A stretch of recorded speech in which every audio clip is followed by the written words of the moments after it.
that the huge volume of data and information that is at the disposal of customers, employees, the community, the society, the shareholders, the business people who run the business and who oversee it is the one that has led to what we now call the stakeholder capitalism, where as a board member, as a chief executive, as a member of the C-suite, you are accountable to so many people, most of whom you don't know.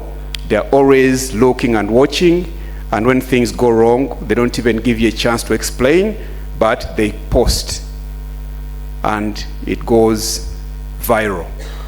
And it cannot wait for your scheduled board meeting of 15th of August when it has gone viral today morning.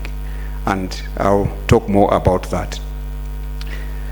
So we've done a full circle from Milton Friedman to what is now considered and perceived and widely accepted as the role of the corporation.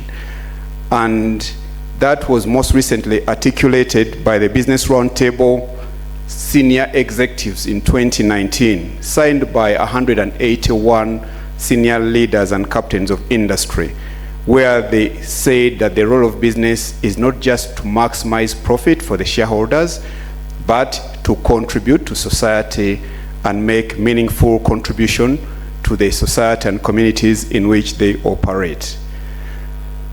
For the decades gone, the work of governance professional has been mainly defined by thoughtful deliberation and facilitated by time-bound, honored board structures of the industrial age.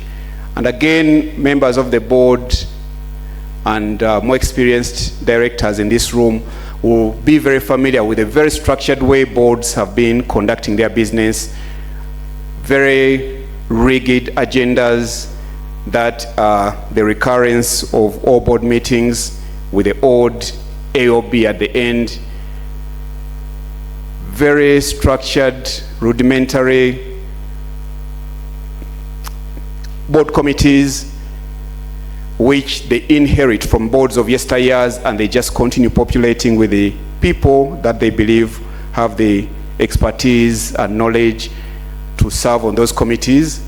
But as I'll share very shortly, many of those committees still relevant, but there's a need for more committees because of the needs of because of the challenges and demands of boards that we know of today. And the last thing a mistake a board may do is to add the new demands and competences and requirements into those committees. For instance, I've been part of conversations where they were trying to put the cyber security experts and governance and oversight people into the board and audit risk committee. And our advice and counsel was that that committee is already too busy, number one. Two, customers are increasingly demanding more information from the corporation.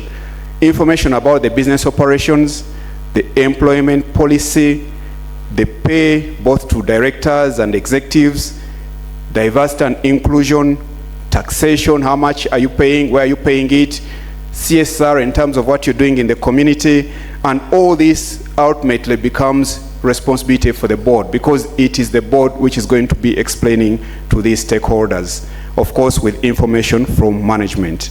So it's no longer an option for the board to be passive and reactive and wait to be notified by management. You have to find a way of getting more involved without getting involved. I call it being in control while not trying to control everything, because you can never control everything. Your role is one of stewardship. You create the right environment in the corporation, and that environment has to emanate from the culture and the feel within the boardroom so that it cascades down into the corporation, and then those people who are discharged with running the corporation will operate based on the guidelines and principles and rules and regulations that you subscribe to, both within your charter as a corporation and also within the laid out rules and regulations of the law of the land. The new corporation, with the amount of information we have on our digital environment, may require flatter structures of the business that we've been used to. And that is a decision to be made within the boardroom, because the CEO and all the chiefs that they are working with, anything that involves restructuring may involve people losing jobs. And because the board members are more independent, they're more objective, and they're looking out for the interests of all the stakeholders, they are the right people to make those decisions and guide the chief executive to cascade those decisions without necessarily them being the ones, again, seen to be making management decisions. We're working increasingly through ecosystems. And most of the risks we've seen in the corporate world now have arisen from risks within the ecosystems and platforms that we work through. So the risk may arise from your suppliers.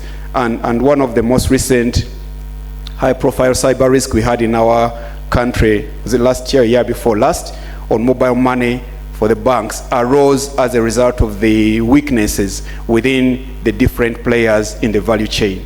And you are exposed to those risks, and you need to know what defense systems that you have. You need to get the comfort from management that you are secure, and if they tell you you are secure, you should ask them, how do you know we are secure?